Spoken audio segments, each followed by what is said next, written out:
That's okay. The 2024 examinations officially start today with the briefing of UC candidates for both the new lower secondary curriculum and the old curriculum.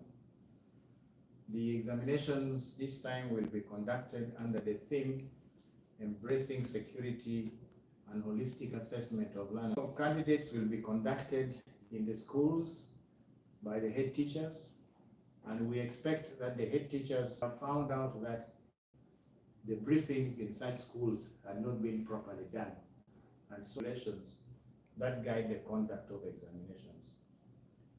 We expect the head teachers, there are deaf candidates at a particular center, we expect that there will be a sign language interpreter, so regulations, any irregularities committed, misconduct, or any acts of dishonesty or cheating in connection with these examinations may lead to disqualification or cancellation of results of the candidate or all the candidates at a particular center.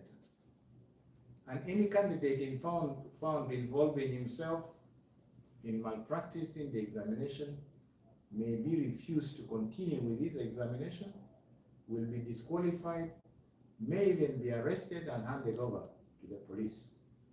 And such a candidate may not be allowed to take any subsequent examination administered by union. We also request the head teachers to make the candidates aware that involvement in any one paper during the course of the examination, involvement in malpractice in any one paper shall lead to the cancellation of results of the entire examination. Candidates should also be informed that where malpractice is suspected, they will be summoned to appear before the board to defend their conduct. We request heads of centers to prioritize the briefing of candidates because it sets the pace for successful conduct of the examination. As I said before, the board has established that cases of irregularities and malpractice by candidates quite often arise from candidates receiving inadequate or no briefing at all.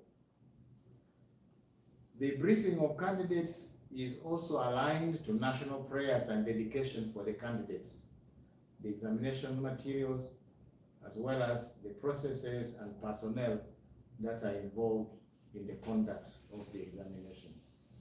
We have accordingly requested all faith affiliations to integrate the dedication prayers in their petitions, starting with the Muslims on today, Friday 11th, followed by the Seventh-day Adventists tomorrow on Saturday 12th October, and finally Christians on Sunday 13th October 2024.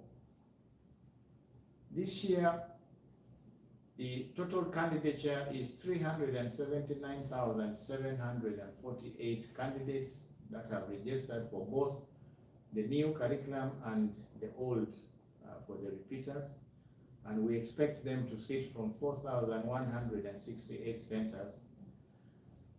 10,147 of these candidates will be doing the old curriculum, that is the examination which the board prepared for those who would have wished to repeat the UCE, those who missed the 2023 UCE examination for one reason or the other and cannot now repeat because of the differences between this current curriculum and the old one.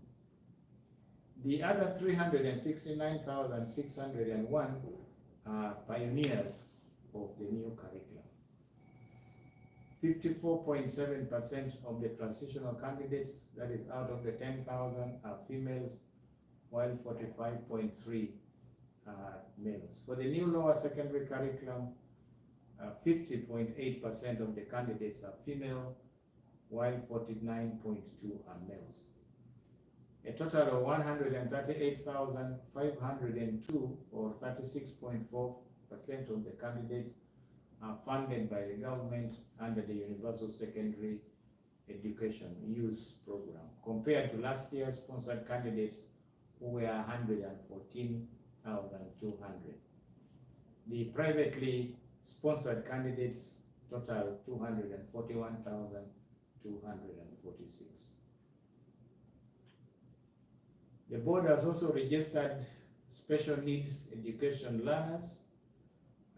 This year there are 825 of them.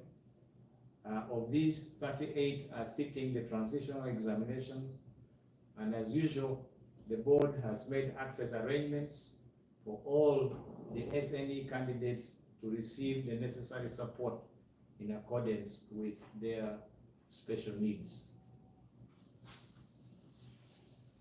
We sound warning to the candidates as our theme is embracing security and holistic assessment of learners. We call upon all concerned to consider seriously the security of our exams so as to preserve the sacredness of these examinations. UNEV is partnering with various security agencies as well as contracted professionals and heads of centers in the conduct of this examination to ensure that the security of the examination is preserved. With high levels of integrity, while high levels of integrity are expected from those we are working with, UNEV strongly warns against involvement in any form of examination malpractice or facilitating examination malpractice in any way. The public is hereby cautioned against dealing with fraudsters who are out there trying to hoodwink unsuspecting members of the public. Our security teams have already caught up with some of them who have made confessions. Some of you may have watched or seen on the media. Yesterday, the magistrates court in Tororo remanded 2 of the suspects to prison up to 15th October, when they will be produced in court for sentencing. It's worth noting that both suspects admitted their guilt in court. This sends a strong warning to anyone with intentions to disrupt this year's examination by aiding or abetting malpractice. I want to assure the public that our security teams are on high alert, and there is nowhere where you will hide. We will look for you and we will find you if you try to subvert our examination process in any way. And anyone that is found culpable will be dealt with in accordance with the provisions of the UNEV Act 2021. Section 25, subsection 1 provides that any person who tries to gain or gains possession of any examination paper or any part of an examination paper, or indeed any material or any information which purports to relate to the content of the examination,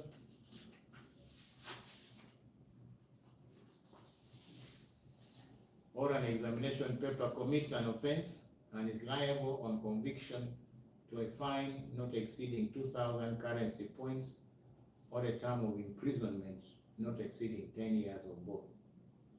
Subsection 2 of the same section provides that any person who willfully or negligently assists or causes any candidate to obtain or gain unauthorized possession of any examination paper, material, or information, or any part of an examination paper commits an offense, and on conviction will be liable to a fine not exceeding 2,000 currency points, or a term of imprisonment not exceeding 2,000 currency points,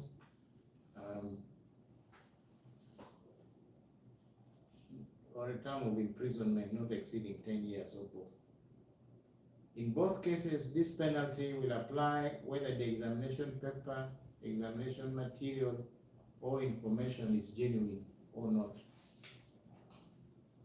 Section 26 provides that teachers, invigilators, and scouts or currency points or 5 years in prison or both.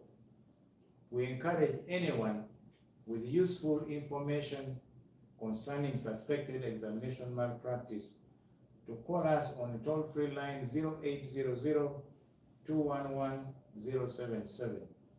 Such a person shall be protected by our whistleblowers policy.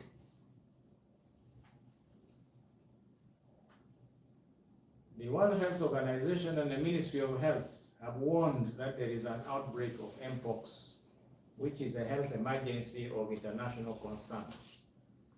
Mpox is transmitted from animals to humans and is caused by monkeypox virus. The disease is characterized by an unexplainable rash that turns into painful sores. Other common symptoms include fever, chills, sore throat, and swollen glands in armpits, neck, muscle aches, and general body weakness. Crowded settings like our examination centers are high-risk transmission areas.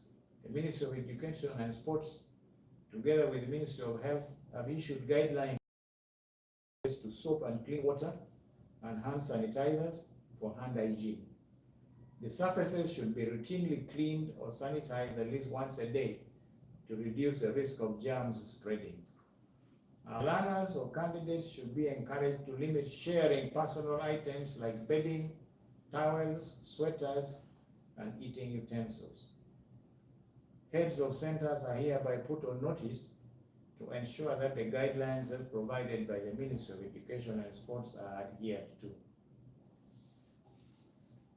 We wish to encourage parents and head teachers to address the issue of school fees balances before the candidates begin to write their examinations. This will help us avoid unnecessary scenarios where candidates are inconvenienced by school heads on account of non-payment of examination of fees. We also request head teachers to avoid the act of pulling out candidates from the examination room in the course of the examination due to fees balances. The board will work with schools to put in place measures to assist them recover their fees even after the examination has been done by the defaulting candidate. We also warn candidates against indiscipline.